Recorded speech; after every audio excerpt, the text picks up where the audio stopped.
Like, share and subscribe for more great Cobra Kai content. Turn on notifications to never miss another Cobra Kai video again. Help get this video to 100 likes if you would like us to keep releasing more Cobra Kai videos like this one. Please share this video on Facebook, Twitter, Reddit, Instagram and other social media platforms, to help new and old fans find these Cobra Kai videos. Today's Fanspiration was written by Linnea GB.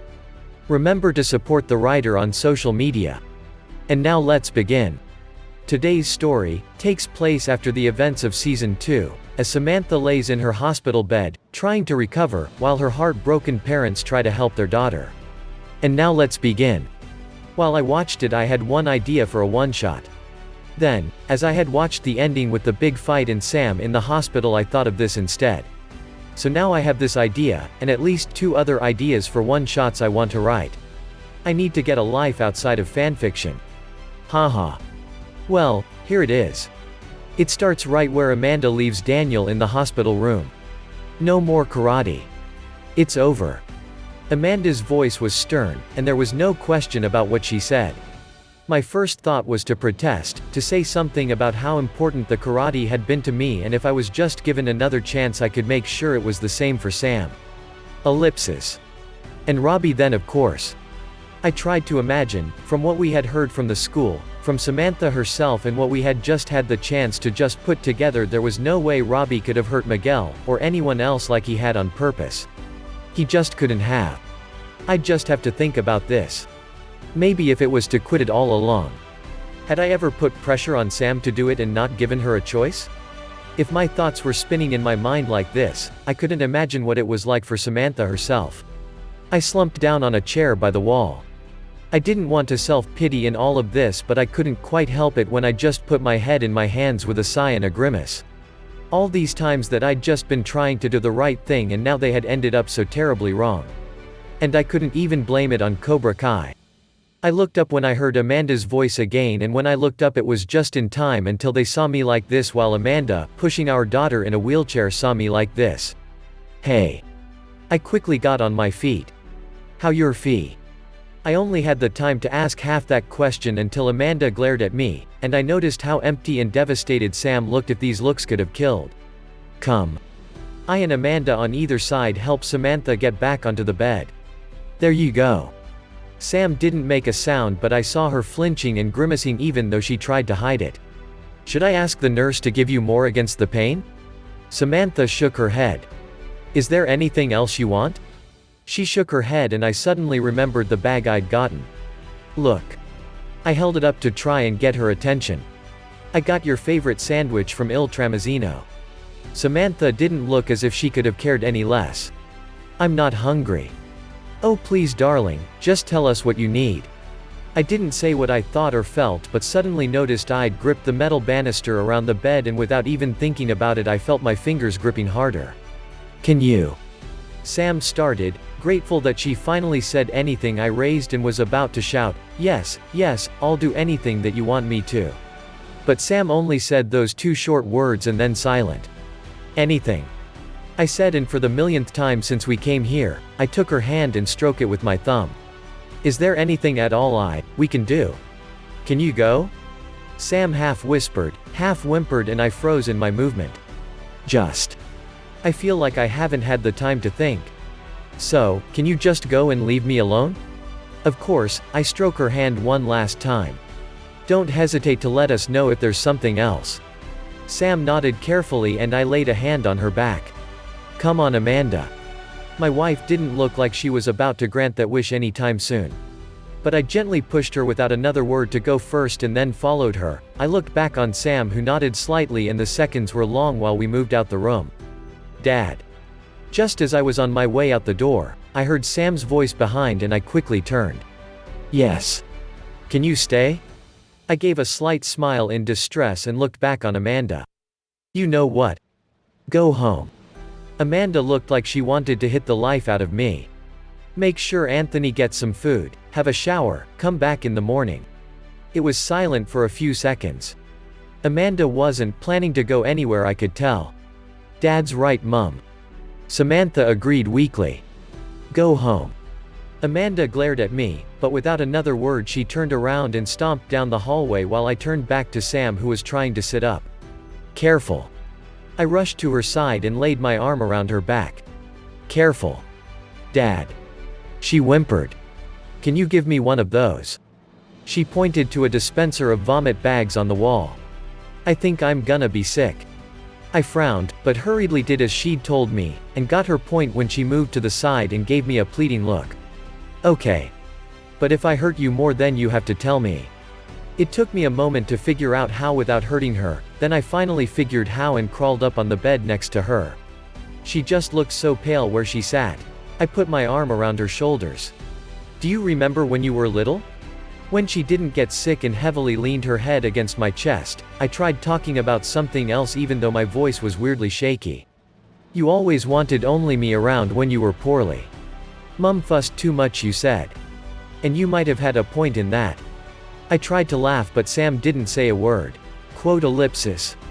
And then we had Anthony, and whenever he got ill he was the exact opposite. Anthony is probably the most spoiled creature on this planet. You have a point, maybe another day we could have laughed at that. He probably is. Do you remember when he, okay. Sam lifted her head again and tipped it slightly forward towards the vomit bag. It's okay. Just relax and you'll feel better soon. Feeling better soon. When? I knew when I said it that it was the most stupid thing I could have ever said. Maybe her bruises and cracked rib would heal within days or weeks. But what about everything she had seen today?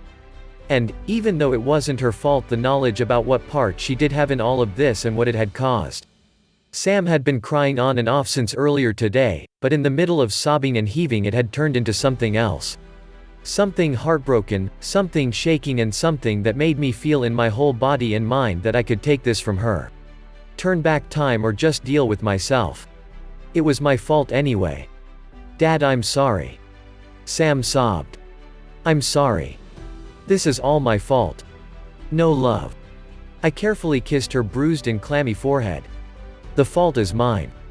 I tried to find the right words. I shouldn't have been so obsessed with beating Cobra Kai. I shouldn't have been so hard on her with the mistakes that had been made. Maybe I shouldn't have cared about Miyagi-Do in the first place.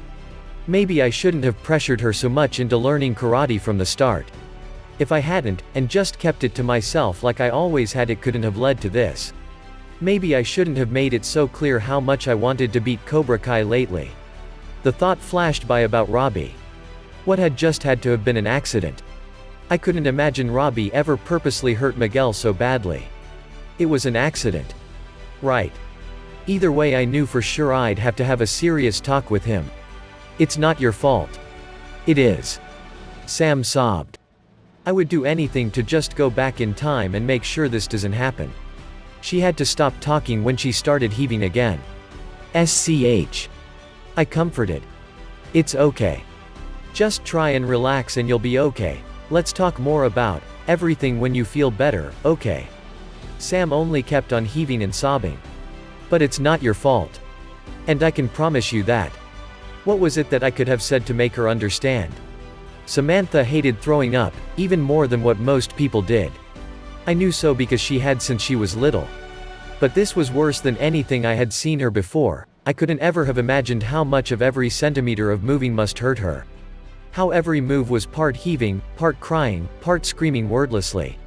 And it just wouldn't stop. How long was it? An hour. 2. A week. Some nurse came by, he was looking at me and said something about sedatives and side effects. A needle was pushed into the back of Sam's hand. At last, a long while after it started, and almost as long since Sam was given that shot to calm her down, the crying and throwing up had finally stopped. Not that I worried any less for her right now though. Sam laid with her bruised cheek hidden in my shirt. Her crying had gone almost silent, but she kept sniveling, and when I looked down on her I saw tears were still in her cheeks. Another nurse came into the room, but my daughter didn't show any signs of even having noticed it. I couldn't have looked half as helpless as I felt. The nausea might be a combination of hitting her head and side effect from painkillers. We gave her some sedatives, and unfortunately that might too add to the nausea. I think we're okay, thank you. Okay.